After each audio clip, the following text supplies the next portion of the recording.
Wolves are amongst some of the most beautiful animals and serve as a really good subject for a drawing, and this is because not only do we learn how to represent this very beautiful and unique animal with its strikingly beautiful exterior, but we'll find that there are similar features that can be applied to other animals, providing us this opportunity to understand how to represent fur within the face of a wolf.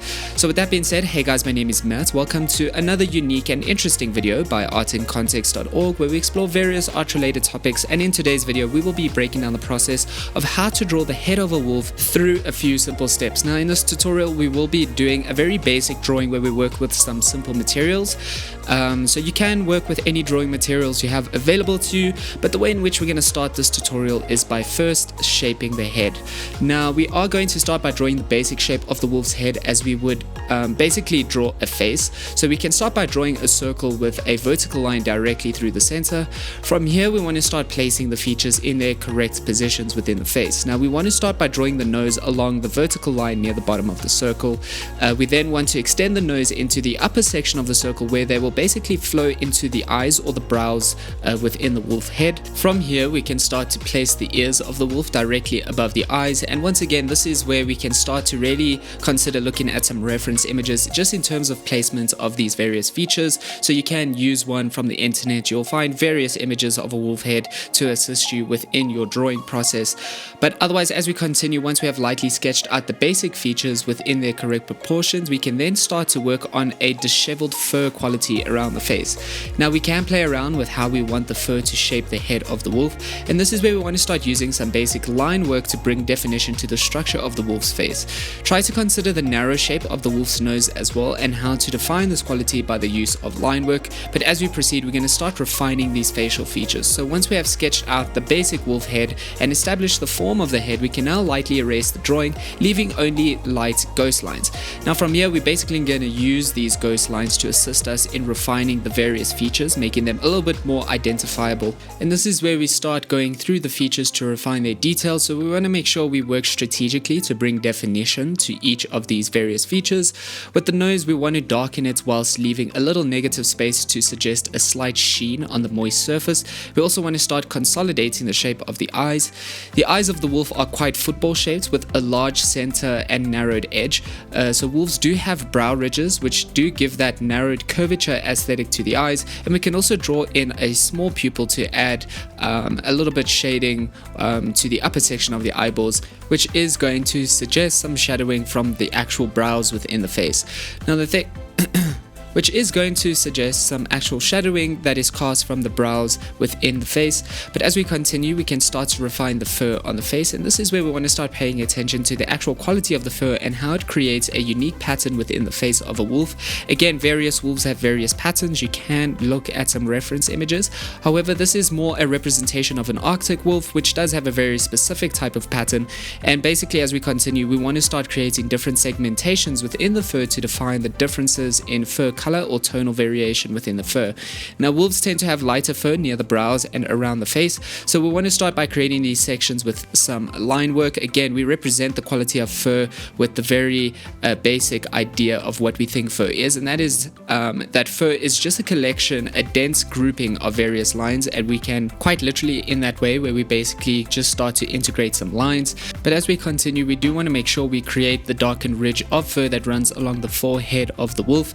So using line work, try to work in these little lines around the features to make them a little bit more disheveled and less smooth. So we can do this around all the features, such as the ears, around the head, and so on. And as we continue, we do want to take our time working in some line work to create segments within the face of the wolf that define its different fur colorations.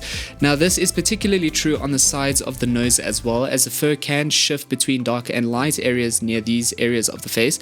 We can also start to work in lines that form around the bottom of the wolf's head, which start to bring more shape to the fur coat of the wolf. Now as we continue to integrate these various lines, we will find that there are different line lengths within different areas of the wolf. So we will find that there are these moments of shorter hairs that run throughout the face, but as they start to kind of move towards the outer edges of the wolf's face that kind of protect its face, they start to become a little bit more elongated, and this is where we can start to elongate those lines beneath the mouth area of the wolf, as this is a common feature within various wolves.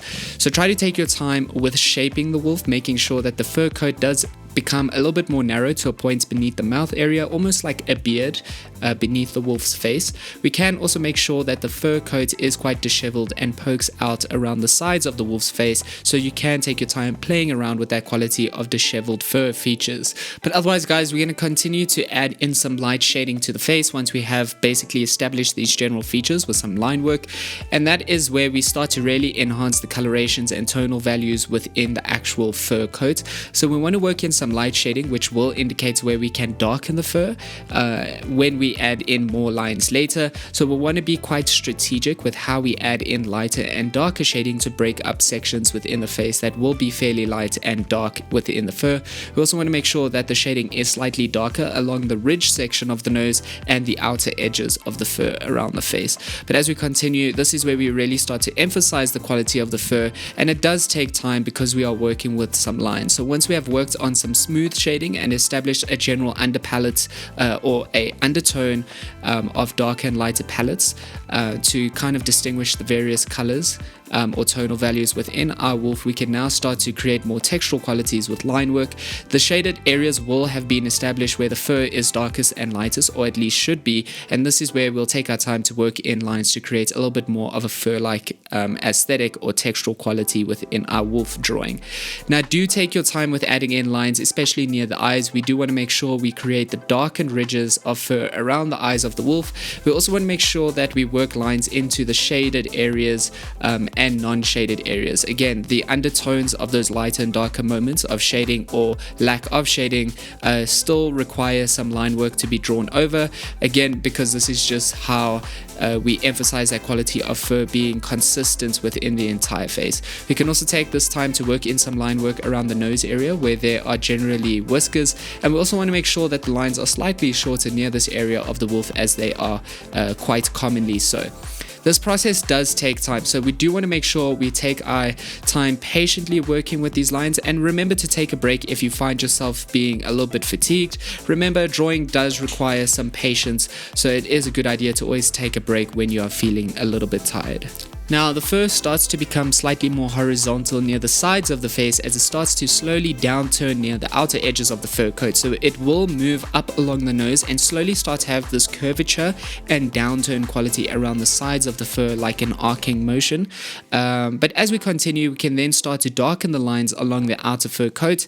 And as we continue, we can also start to elongate and darken the lines as well, making sure that we are really emphasizing the darker areas within the fur.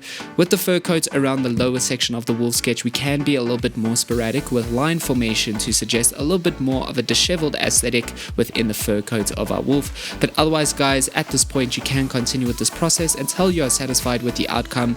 But remember to take your time, make sure you go over the various features. But otherwise, guys, this is the general process of how to draw a wolf through a few simple steps.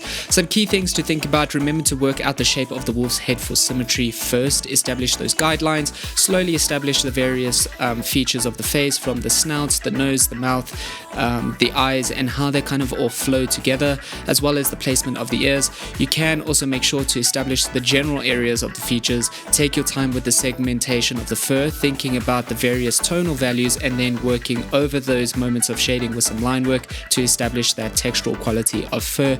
And lastly, make sure you take your time when you are using line work to define the qualities of fur, and that is kind of the meat of this drawing, making sure you just take your time with integrating those lines. And if you are patient, you will find that it will resemble a more realistic representation of a wolf. But otherwise, guys, thanks again for tuning in. If you did like this video, please let us know in the comment section below. If you are interested in similar or related topics, we'd love to hear back from you, and you can show your support by liking and subscribing. That helps us to grow the channel, which enables us to make more art related content for you guys, which we love to do.